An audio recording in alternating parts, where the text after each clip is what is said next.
Bonjour à tous. Donc, je vais vous faire une petite rétrospective. Moi je suis un peu stressé, désolé, c'est le matin, je me réveille. Une petite rétrospective de ce qu'est Hackers Voice, des 10 ans de la nuit du hack, toutes les éditions. Je vais vous repasser en revue l'ensemble des éditions pour voir de quoi on est parti, puis à quoi on est arrivé à Disney.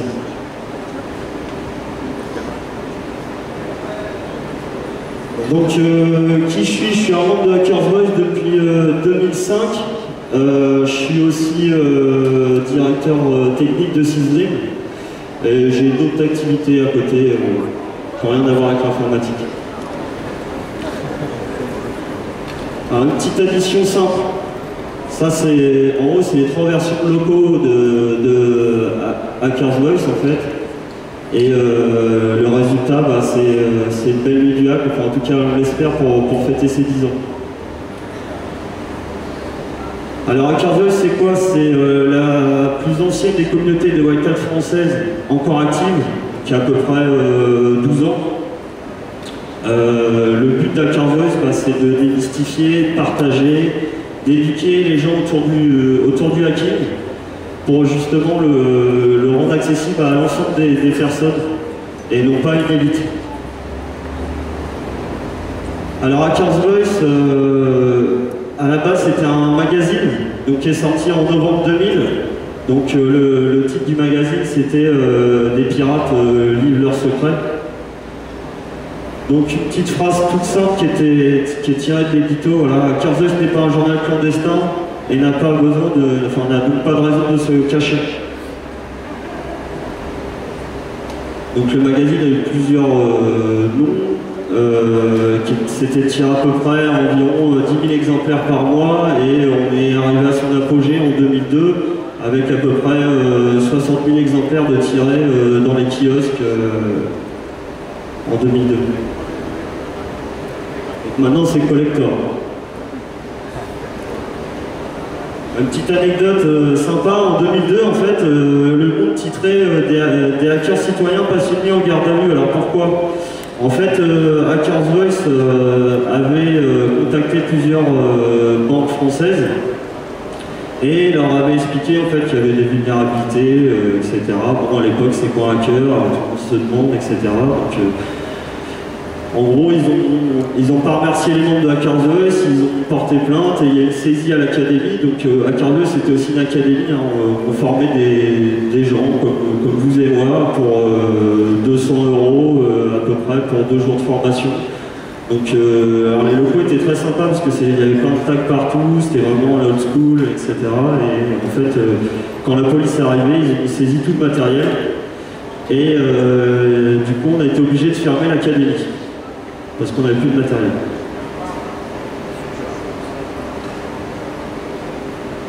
Alors en 2006, DMP, la maison éditrice en fait de Hackers Voice, ferme. Et du coup, une nouvelle ère commence, celle de CrashFR. Alors CrashFR, c'est un des fondateurs de Sysdream et qui était membre de la communauté Hackers Voice, qui était aussi un rédacteur et on verra plus tard qui est la personne en fait qui a créé la Nidiac en 2003. Donc pourquoi 99% white hat? Alors ça c'était une idée de DV à l'époque, avec DV qui était le rédacteur en chef du magazine Hackers Voice. Parce qu'en fait les frontières en France sont assez minces, et encore plus maintenant avec des lois comme l'OPSI 2. Donc quand on est curieux, on passe toujours cette frontière, mais même d'un fil. Et donc voilà pourquoi le 99% white hat. Donc en fait, DMP en fait revend ses marques en fait à Hackers Voice, The Academy, etc. à Sysdream. Donc c'était en gros c'était aux enchères, donc on se rappelle à l'époque il y avait Pirate Mag là, qui voulait racheter en fait les droits sur les marques justement parce que ça les intéressait, mais bon pour Crash en fait c'était vraiment une affaire de famille puisque c'était quelque chose qui l'avait aidé à à se construire, donc il fallait vraiment, pour lui, c'était important, même si Sebring démarrait, donc très peu de moyens, mais c'était important de récupérer les marques pour justement que ça soit pas, qu'on ne gâche pas l'état d'esprit qui avait été monté depuis 2000. Donc depuis, Sebring en fait organise des meetings tous les premiers samedis du mois. Donc avec, c'est ouvert à tous, hein, on discute, on boit quelques bières, on fait parfois des conférences sur divers sujets que certains membres viennent nous proposer. Donc c'est assez sympa et convivial, ça reste toujours dans l'état d'esprit de Hackerverse depuis sa création. Donc on a aussi sorti 3 zines qui ont été téléchargés à peu près un bon 100 000 downloads en fait sur le site de Hackerverse. On soutient aussi les communautés de Hacker White Hat en France, c'est-à-dire s'ils ont besoin, ils savent qu'on est toujours prêt à les aider, enfin, là où on peut aller avec les moyens qu'on a, mais en tout cas, voilà, c'est une grande famille et c'est pas que Hackerverse, hein, je ne citerai pas parce que je vais peut-être en oublier, mais il y en a plusieurs dans la salle. Mais en tout cas, voilà, c'est nos amis, mes amis autour d'Hackerverse et autour de toutes les communautés de hack en France. Alors, joyeux anniversaire, la Nidiac fête ses 10 ans, comme vous le savez. Donc la Nidiac, c'est quoi? C'est 10 ans, ça a été créé par CrashFR en 2003. Donc la première édition, il y avait à peu près une vingtaine de personnes dans un cyber et puis une vingtaine de visiteurs, de curieux qui passaient par là dans le Châtelet. Ils se sont dit tiens, il y a des gens, ils ont des têtes de mort, on va aller voir ce qu'ils font des challenges, etc. Donc au final, il y avait une quarantaine de personnes. Donc le but, c'est voilà, de se réunir autour d'une passion qui est le hacking. Donc partager des idées, partager des idées de challenge, de projets, de tout et rien, quoi. Il y a aussi des trolls, normal. Et puis aussi partager les bières entre amis, quoi. Et en fait, c'est toujours basé sur les principes de Hackerverse qui est éduquer, démystifier et partager. Alors la première lumière, une petite photo, donc ça c'était le cyber à Paris, à Châtelet, quoi. Alors que c'était marrant parce que à l'époque tout le monde, personne ne voulait être à visage découvert sur la photo, donc tout le monde avait un petit bandeau noir, parce que en fait 2002-2003 avait été plutôt des années un peu noires, on va dire, au niveau de comment dire entre autres l'arrestation de plusieurs membres de l'académie en garde à vue, etc. 2004, la saucisse de Toulouse. Alors c'était à Toulouse, alors une petite anecdote sympa, c'est que en fait le challenge, il a été codé dans les bus. Donc à l'époque la team avait loué des minibus et le challenge n'était pas terminé, donc en fait sur le trajet ils ont fini de coder le challenge, donc c'était vraiment le premier challenge en fait, c'était de terminer le wargame sur la route. Alors on peut reconnaître certaines personnes de dos, mais je t'ai révélé. Bon, ça c'est après. Ça c'est après. Alors il y en a, on ne sait pas s'ils ont bu trop de bière, ça c'était X-Dream. Bon là on peut voir Clad qui est sur la gauche. T'as l'air bien d'amitié avec... C'est vrai que c'était dans ce genre de soirée qu'on voit un peu que la nuit du hack a aussi beaucoup voyagé, puisqu'en fait il n'y a jamais eu, à part cette année-là, 2 nuits du hack au même endroit. La nuit du hack a toujours été là un petit peu finalement où on avait l'opportunité de se mettre, là où si on avait des contacts, ils nous disaient bah oui, je peux avoir une salle pour la nuit du hack à tel endroit, on se disait pourquoi pas. Et donc même pourquoi pas aller le faire en province, dans des régions peu denses en termes de population. Et évidemment, ce sont des événements qui sont difficiles à préparer lorsque vous devez déplacer votre matériel, vos challenges et tout un parc informatique en fait, et le mettre à disposition de gens qui arrivent juste pour une nuit. Et quand il faut que ça marche, c'est sûr que c'est pas évident et il y a eu pas mal de rebondissements. Mais je crois que de toutes les nuits du hack, il y a toujours eu à chaque fois des rebondissements, soit dans la préparation des challenges ou du reste. Donc ça là-dessus, c'est vrai que les organisateurs de cet événement qui vous accueillent aujourd'hui eux ont tous les jours, toutes les minutes qui passent en ce moment, leur challenge à gérer qui est de vous accueillir dans les meilleures conditions possibles. Merci. Alors 2005, tu étais parti, je pense que c'est grâce à toi qu'on avait eu les locaux en plus cette année. Voilà, justement, on en parlait, donc la Nuit du Hack 2005 qui était organisée à Epitech, donc l'école d'ingénieurs dans le sud de Paris. Et là, typiquement, là, le gros avantage, c'est que le parc informatique était déjà sur place. Et donc, c'était une soirée assez animée, ambiance très étudiante, avec des rangées d'ordinateurs. Et pour avoir organisé, c'était la seule fois d'ailleurs où je me suis proposé d'organiser la Nuit du Hack. Et avec toutes les difficultés, je sais que c'est le genre d'événement où il vaut mieux être bien nombreux pour y arriver. D'ailleurs, on a eu discussion animée avec Polo ce soir-là, je me souviens.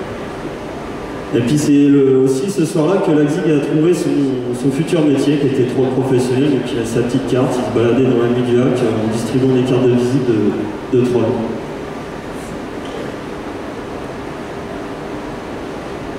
Alors 2006 c'est là où tout commence pour moi, puisque en fait c'est cette année-là que j'ai rencontré Polo, enfin Crash FR, j'ai rencontré Bug, Cla, Kiro, Arctic, DV, enfin j'ai rencontré tout le monde cette année-là. On avait même monté une team pour faire le challenge qui s'appelait la Binousty, mais on s'en est plutôt mal tiré, vu le nom.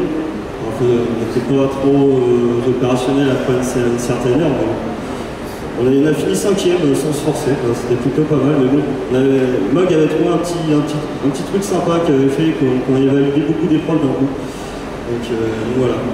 Et c'était une belle nuit du Hack, on l'avait organisé à Maubeuge, donc avec l'équipe d'Akissi qui est présente là-bas. Et c'était vraiment sympa.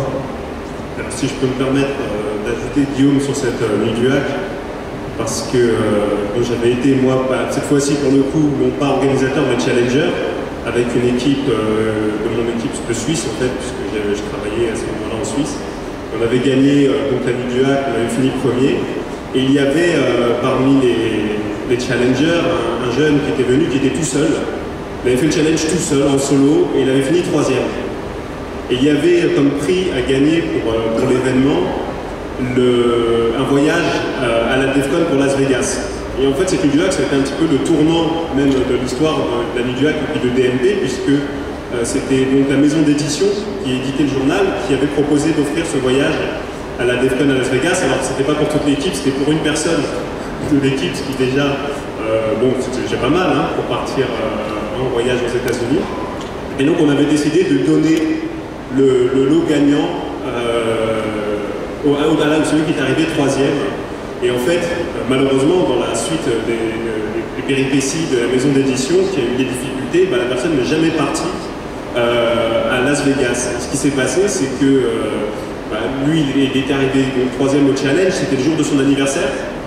Il y avait le maire qui était venu pour remettre le premier prix au gagnant de l'événement. Donc le type, il était sur un nuage et il n'est jamais parti. C'est quand même vraiment... C'était un bel anniversaire pour lui. C'était un bel anniversaire pour lui, il était super content. Mais c'était aussi la nuit du Hack qui a marqué aussi le tournant un petit peu puisqu'après ça, ma DMP a cessé justement de supporter l'événement. Et donc c'était un petit peu aussi le point pivot pour l'événement. Tout à fait. Alors, le point pivot, c'est l'année 2006, c'est là où on s'est rencontrés, c'est là que tout commence, puisque en fait, là, à partir de 2007, on a commencé à organiser ça par nos propres moyens. Donc, mais on peut le voir, c'était autre chose que Disney, clairement. Alors ça, c'était une nuit du Hack qui était mémorable. Alors on avait loué une grange à Mandres-les-Roses, donc c'est dans le fin fond de Paris. Enfin, moi, je suis normand, je suis pas très géographie parisienne. Et en fait, avec Polo, on s'était dit on va le faire un petit peu en mode tough, c'est-à-dire que vous savez pas si vous pouvez venir à la nuit du Hack, donc vous devez vous faire valider, et après vous appelez un numéro de téléphone, vous savez toujours pas où est l'endroit, mais vous savez où est la gare. Donc vous allez à la gare, et arrive un moment, vous rappelez le numéro de téléphone qui est une boîte vocale, et qui va vous dire l'endroit exact. Alors on avait loué des tables de jardin, il n'y avait pas de support d'écran, les conférences étaient projetées à même le mur qui avait au moins 150 ans de la grange, qui n'était pas... Enfin, la femme de ménage a passé par dans la grange, clairement. Et c'était assez... c'était sympa, on a tous bien rigolé, on était à peu près une soixantaine et c'était une très belle nuit du lac et on avait fait venir un pizzaiolo. Donc quand vous achetiez votre place, le pizzaiolo vous donnait une pizza. Donc il a fait des pizzas, il a débité jusqu'à minuit pour les challengers, et les challengers partaient, ils allaient chercher des pizzas et c'était vraiment convivial. C'était comme à la maison. Alors il faut savoir que ici, à Disney, on a à peu près 80 mégas de bande passante sur Internet et à membre les autres, bah, à membre les roses, on n'avait pas beaucoup. Ça, c'était Internet à l'époque. Hein, on s'était débrouillé, je dirais pas comment exactement, mais en tout cas, voilà, c'est redondance sponsorisée par Marlboro. Et l'ordinateur, je crois que c'était un P2, enfin bref, ça faisait très bien le boulot. Alors l'ISCIO à Orsay, hein, c'était en 2008. Donc 2008, l'ISCIO c'est une école en fait à Orsay où j'étais. Donc comme le disait Claude avant, ça marche beaucoup par contact. Et un truc sympa, l'ISCIO, on avait bien rigolé, c'est qu'en fait le lendemain il y avait une foire à tout et il y a une personne qui est venue avec la voiture mais remplie jusqu'en haut, la 406, jusqu'au toit. Et en fait il a essayé de revendre avant la foire à tout du lendemain, il s'est dit c'est la nuit du lac, je vais vendre tout sur le parking. Donc il a vidé toute la voiture et on a retrouvé des trucs. Voilà. Je me demande même s'il n'y avait pas son linge sale dans la voiture. On a bien rigolé, on a fait des super photos. Il y a même un film justement qui montre le bordel qu'il y avait dans la voiture. Une petite photo souvenir de l'époque, je crois qu'à cette époque-là on était 70-80. C'était sympa, on voit un petit peu, on voit pas très bien, mais en tout cas il y a pas mal de personnes qui sont des communautés encore actuelles françaises. 2009, alors 2009 c'était la première péniche à Paris, donc ça c'était vraiment fun. Et un petit truc, une histoire sympa, c'est qu'il y avait le bateau de Thalassa à côté, on avait besoin d'internet, en fait le mec de France 3 il arrive, il fait maintenant j'ai le RJBSI de France 3, vous avez qu'à le prendre pour internet. On a fait non, c'est la nuit du lac, on prend pas le câble de ton SI, surtout pas, tu sais pas ce qui va t'arriver, donc on s'était débrouillé autrement. Et on était juste à côté en fait de la péniche de Thalassa. Et il faisait beau. C'était je pense la dernière nuit du lac où il a fait beau. C'était vraiment sympa.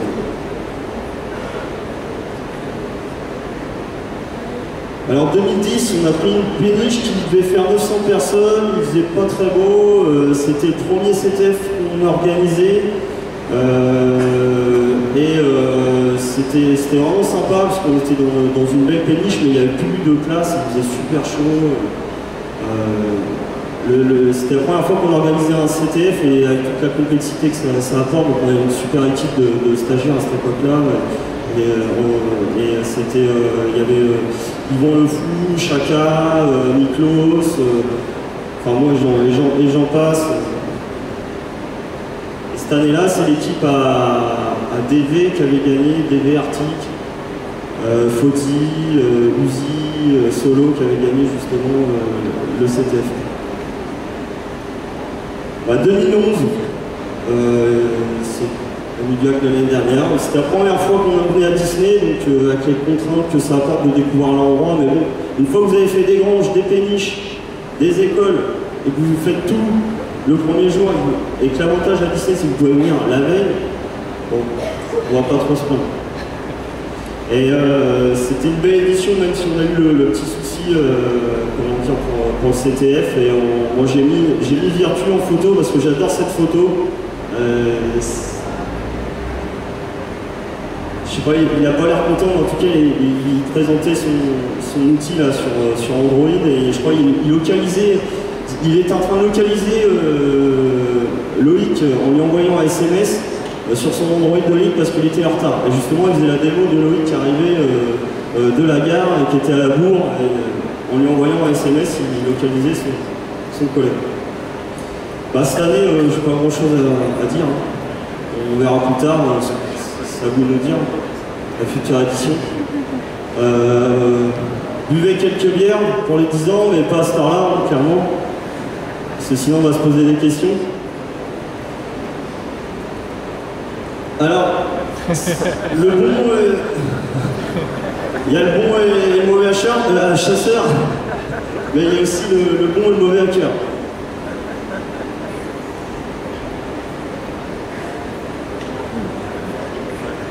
Alors, le bon, il hack, et le mauvais, bah, je peux pas dire il hack, c'est pas vrai, mais il pirate. En gros, je considère qu'il y a 3 générations de hackers, et il y a la génération de Captain Crunch, on va dire, qui n'avait pas encore l'internet, qui était démocratisé, qui était plus de la bidouille, en fait, un peu plus hardware, qui avait un autre état d'esprit vraiment d'école, qui venait peut-être aussi du monde, les radioamateurs, etc. Donc c'était pas vraiment orienté informatique. Après, vers 98, on a vu les lignes internet se démocratiser avec des offres comme AOL, tout illimité. Donc, on a commencé à avoir de plus en plus de connexions internet dans les foyers, et à cette époque-là, il fallait optimiser. Hein. Clairement, les outils que vous connaissez aujourd'hui, bah, ils n'existaient pas.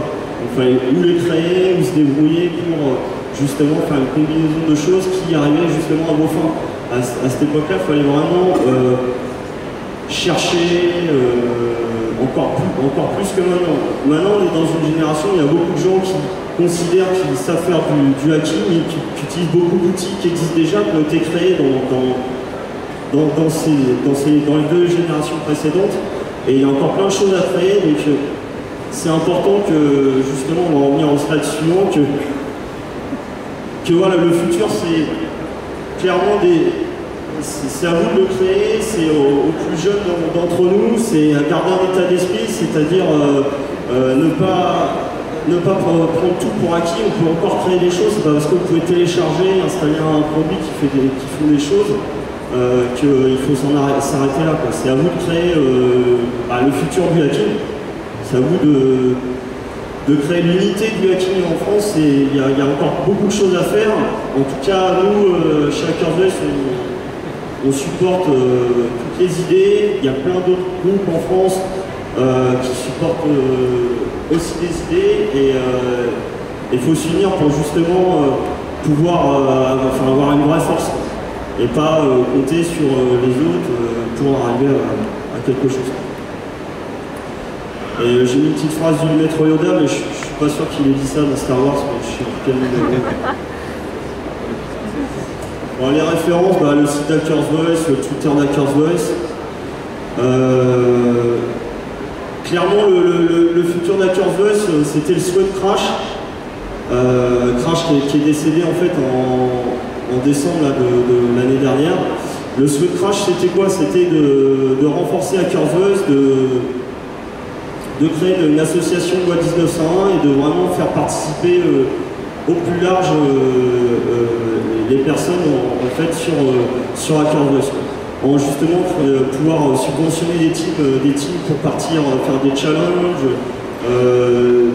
subventionner des projets, subventionner des bibliothèques, subventionner du matériel, en faire quelque chose en fait avec la structure qu'on va créer. Donc, on espère la créer en 2012 si tout se passe bien, peut-être en 2013, mais en tout cas vous aurez des nouvelles sur le sujet, c'est pour ça que je n'en débat pas plus. Mais en tout cas, il y a un beau projet qui se prépare, et on est en train de renforcer justement HackersVoice dans cette idée, et en tout cas, on espère en faire profiter le plus de personnes. Bah, j'en profite rapidement, hein, c'est parce que j'ai eu l'occasion de les remercier tous, mais en tout cas, je les remercie encore, je les remercierai jamais assez. Je me suis fait énormément d'amis autour d'HackersVoice, donc voilà, je les remercie. Je remercie aussi la team Season, qui sont des combattants, et ça, ils me l'ont montré pour cette édition, et que je pense que Polo aurait apprécié. Et puis bah, je remercie Polo pour m'avoir fait confiance.